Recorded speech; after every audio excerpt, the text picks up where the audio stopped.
My name is Joe Wojtecki, and I completed a 20-year career in the Air Force in 1988. I retired as a lieutenant colonel in the spring of 1988. During that 20 years, I spent a substantial portion of my assignments within Strategic Air Command, the first part of my career, and another substantial portion in Tactical Air Command. And then I completed my career in the Pentagon at the Secretary of the Air Force level.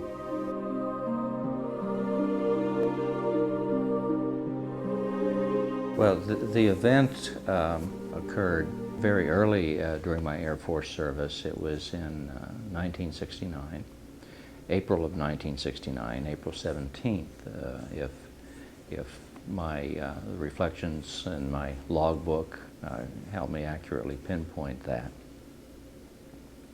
I had just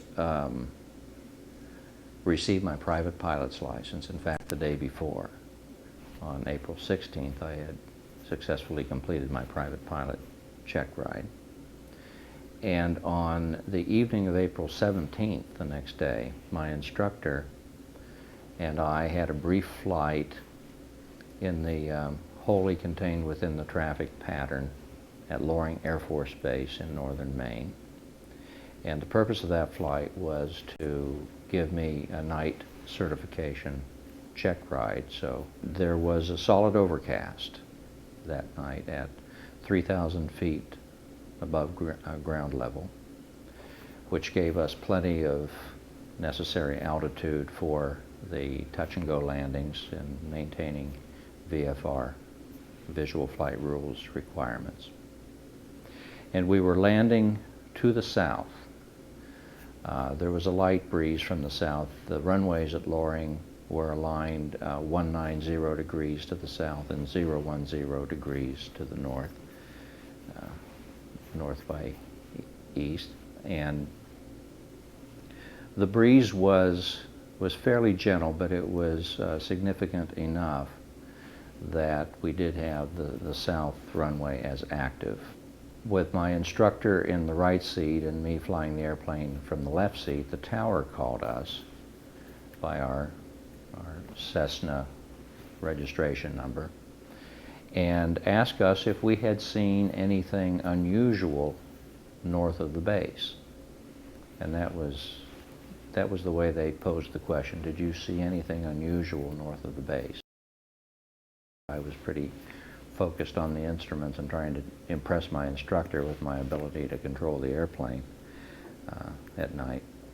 But he had time on his hands, so he responded to the tower's call and said that in fact he had, on our previous pattern, seen a bright flash of light north of the base. Both my flight instructor and I were living on Loring Air Force Base at that time, so it was a matter of minutes to drive back into the housing area. So from the time we responded to that inquiry from the tower until the time we had driven back into the housing area and were getting out of the car, it was probably something in the area of 30 minutes. And as we got out of the car, my flight instructor was looking back to the northeast in the direction of the runway and said, "What is that?" I deleted an expletive, but what is that? And I looked up in the direction he was looking, and he was looking in the sky over the runway. And what we saw were three very bright but independent lights. I mean three separate lights. We assumed they were independent. And they were in a perfect, I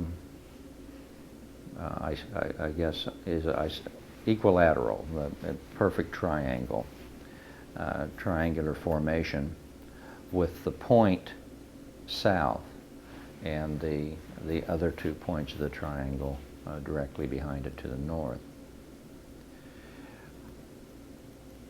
The curious thing about this formation of lights that caused us to watch it for an extended period of time, 10 or 15 minutes we watched it, was that first it was silent. Second, it was moving slowly, but in a perfectly constant altitude, perfectly constant velocity, and perfectly constant direction from north to south.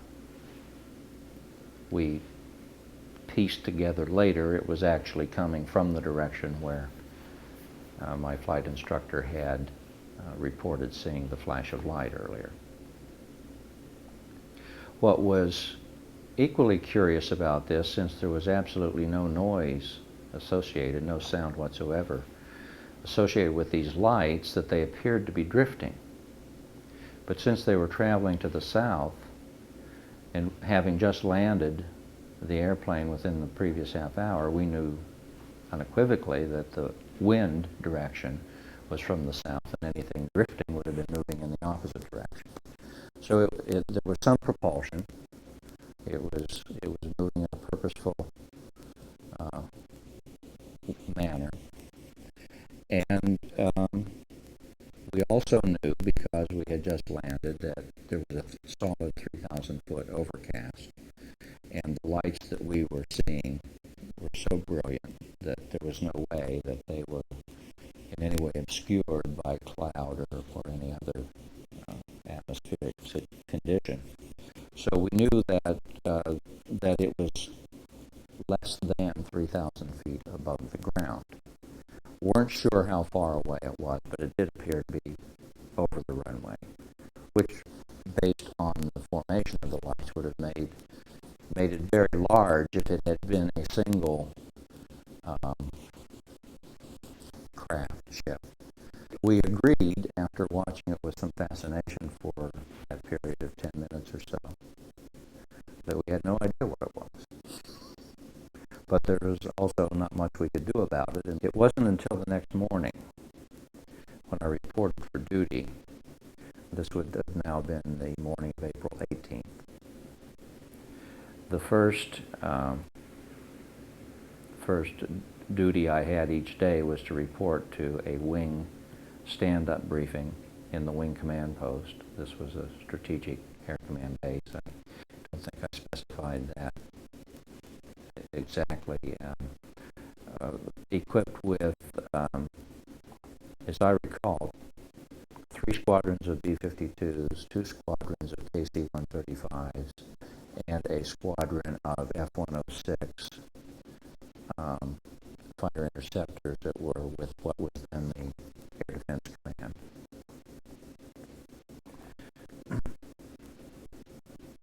When I arrived at the command post the next morning at about 6:30 in the morning, it was unusually active and unusually well staffed. In fact, it was a beehive of activity, and there were people who had obviously been there most of the night from their general appearance and apparent level of frustration. So I very quickly learned that what had been occurring during the night was began at about the time my flight instructor and I saw these lights. And it seems that these lights did position themselves over the alert force of B-52s, over the alert pad, where there were a specified number of B-52s configured for their wartime mission, should they be required to perform it. Therefore, there was this was a very sensitive area.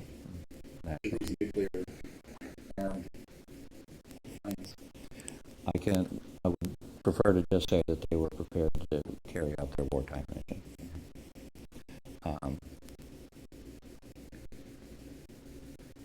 And these lights were very interested in that wartime configuration, it would appear. So this was the center of focus of the lights. They positioned themselves in that area. it was a typical training day for the 42nd Bomb Wing at Loring Air Force Base. And there were a lot of aircraft sorties returning to base that night from their daily training missions and that sort of thing. And as sorties returned, I was told by those who had been there overnight, they were asked to close with and try to identify these lights. And this included B-52s, KC-135s, and even some of the F-106 interceptors that had been out doing their particular training missions as well. And the pattern was the same. Each time an aircraft would approach, the lights would depart in ways that defied any aerodynamic knowledge that anybody there had or could explain. Such as just rapid accelerations, rapid changes in direction, including vertical, and just doing things that something that is flying by the rules of aerodynamics that we understand would not have been at all possible. Always to return to their point of interest, which was the aircraft mower. And then at some point, late in the night, early in the morning, their curiosity was satisfied, and they took off very expeditiously in a straight line, and were gone. I would be guessing how many hours this whole event took from beginning to end, but it was certainly probably in the range of 6 and perhaps more hours duration. And I filed it away, and I just mused about it, and I discussed it with a few people over the years, not too many, until a day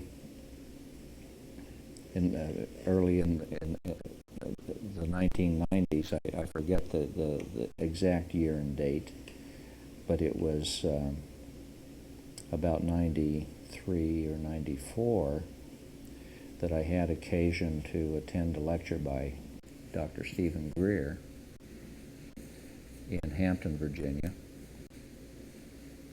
and saw a photograph of what I now understand is a very familiar sighting among those who have been privileged to actually see UFO. And learned at that time, when I saw the photograph, I literally jumped out of my seat, grabbed my wife by the hand, and I said, "That's it. That is exactly what I had seen over nearly 25 years ago at that point." But to see that picture just brought back the image so strikingly clear that there was no doubt in my mind that that was exactly what we had seen over the runway in April of 1969. And it was only then that I had any notion that it was in fact a single machine, not 3 independent machines.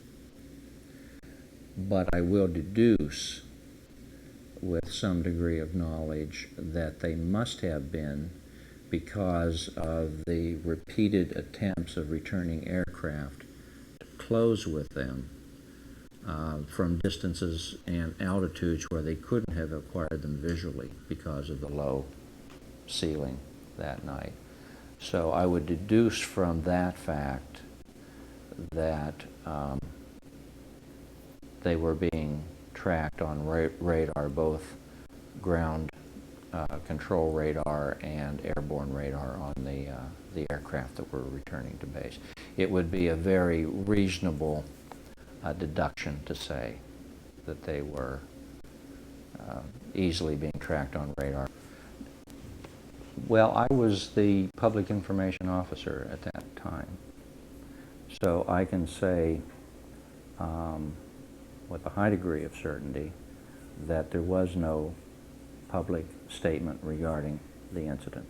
I'm sure that SAC was involved real time as it was happening, and if there were radar tapes, perhaps there was a record of the events in that regard, as well as, I'm sure, classified message treatment. I do remember very clearly that no aggressive action was taken by the Air Force, by anybody at the wing, in response to the lights, because they themselves did in fact show no aggressive or threatening behavior whatsoever. They were simply in airspace that was restricted airspace, but they were not doing anything that would prompt any sort of a security response. But upon reflection and in retrospect, it is curious how quickly that subject just was dropped. It just wasn't discussed. Very clearly, having seen the photograph that is part of your presentation, I know exactly what it was. It is what you have photographs of from many different locations at many different times. It was the triangular, very large ship. Bigger than a conventional plane over the Oh, absolutely. That's why I was so surprised when I saw the photograph to learn that those lights, which were so far apart, could conceivably be part of a single machine. And why I naturally assumed, and for all those years believed, I had seen 3 separate machines, and I assumed operating independently, although their formation was so perfect that in retrospect, clearly, there was no reason to assume they were 3, except that for them to be part of one unit, it would have to have been so enormously large compared to anything. And at that time, B-52s were considered pretty big airplanes, and this, of course, dwarfed anything that would have been part of a B-52. And we heard a voice come on, very excited, yelling that God was here, it was the end of the world. And we looked at each other and thought, well, that's strange, what's going on there? Another few seconds went by and another voice came on, more controlled. This person said that there's something over the ship, is what he said, there's something over the ship.